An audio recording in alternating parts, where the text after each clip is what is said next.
We all know that Valentine's Day is a day that we love, we cherish.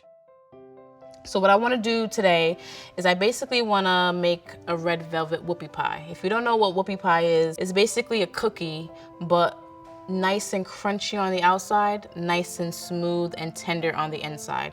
I love to stuff it with cream cheese filling, and this is my favorite Valentine's Day dessert.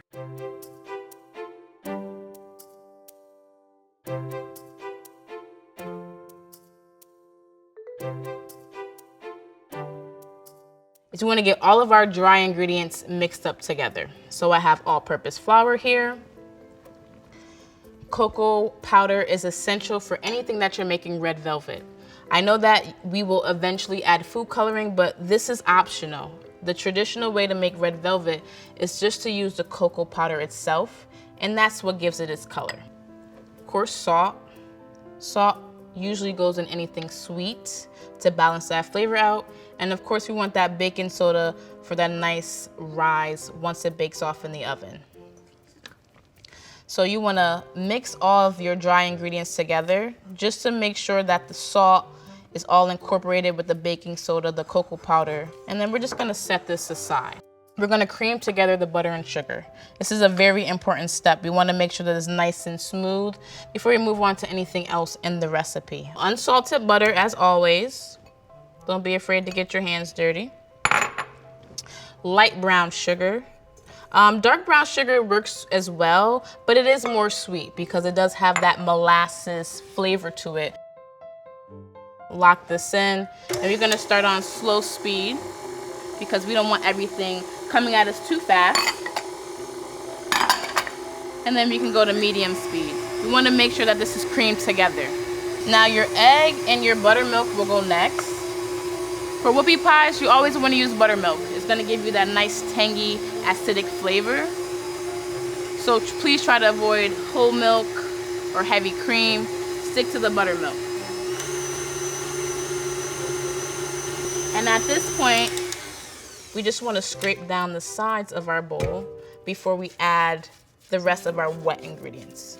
It's very important to put the dry into the wet and not the opposite way, because then you'll have little spots of flour and wet. It won't mix evenly. So make sure that you're always putting your wet in first and then your dry. That looks good.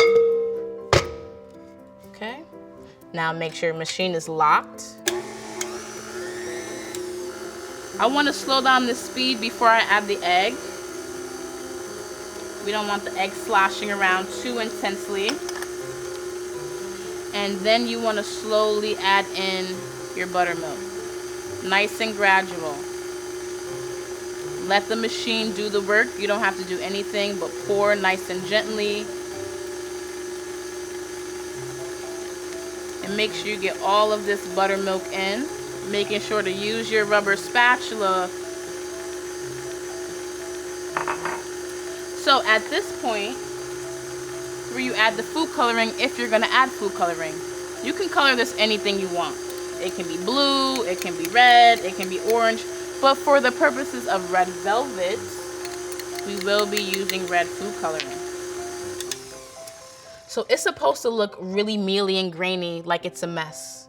Don't freak out, this is exactly how you want your wet mix to look, because it will smooth out once we begin to add our dry ingredients. If you're really sloppy, use gloves so you won't get food coloring all over the place. Now slow and steady always wins the race. I want to add a little bit of vanilla extract. So we want to come and add our dry ingredients. Just shimmy your dry ingredients in it and watch your batter now become smooth.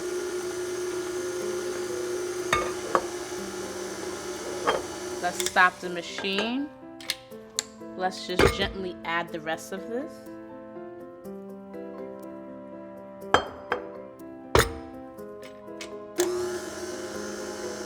And this is how your batter should look. I'm gonna let it go for about another minute or two until all my dry and all my wet ingredients is nicely incorporated in together. Even pick up the speed a bit. Making sure there's no pockets of flour anywhere. We're gonna stop our machine, and you want this to run nice and beautiful.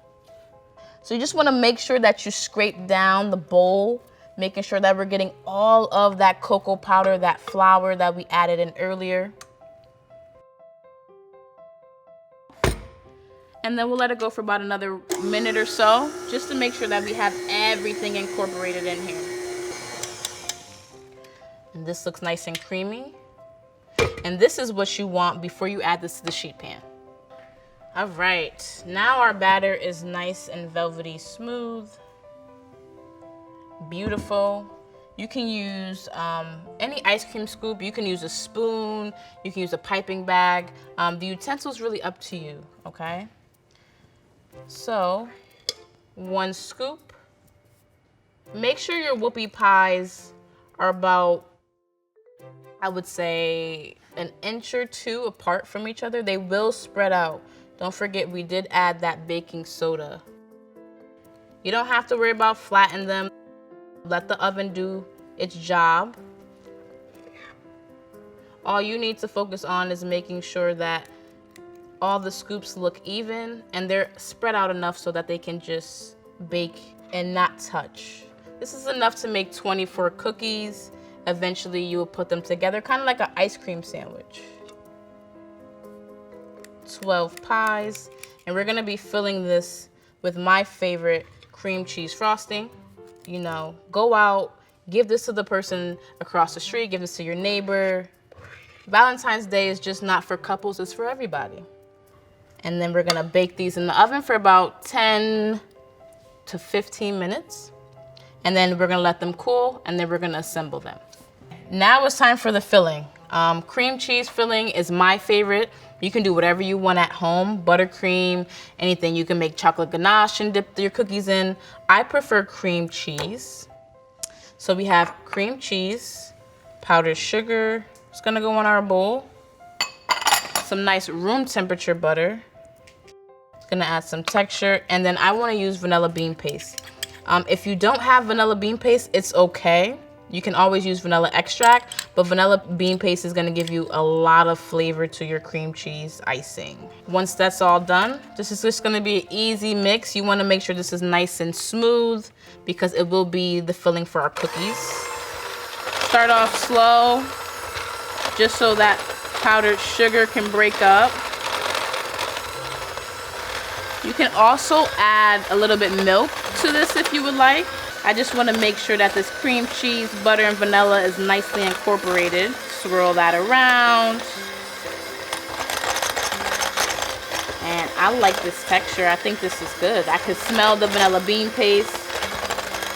You just want to make sure it's nice and smooth. I like that. That's good. So let's check on these beautiful whoopie pies. See how they came out. They definitely spread out. I want these cookies to cool. Very important, everyone, very important. These cookies have to be cool before you put your icing on, because if you add the icing right now, it's just gonna melt, okay? If you put them on a cooling rack, you allow for the cold air to circulate under the cookie and on top. So it will allow your cookie to cool way faster if you use this method instead of letting them sit on a hot sheet pan. So I would let them cool for maybe about 10 to 15 minutes before you add this icing, and then we'll make our sandwiches. All right, guys, we have assembled our whoopie pies, our beautiful cream cheese frosting, and our piping bag. Okay, just like an ice cream sandwich. That's all you want to do. Don't press too much. You don't want the filling to squirt out everywhere. Have some pressure on your piping bag. I count to 3. 1, 2, 3. 3 is always a good indication of where to stop. Make your sandwich. And then I like to finish, of course, with some powdered sugar. Get beautiful, get fancy. This is Valentine's Day. Romance is in the air.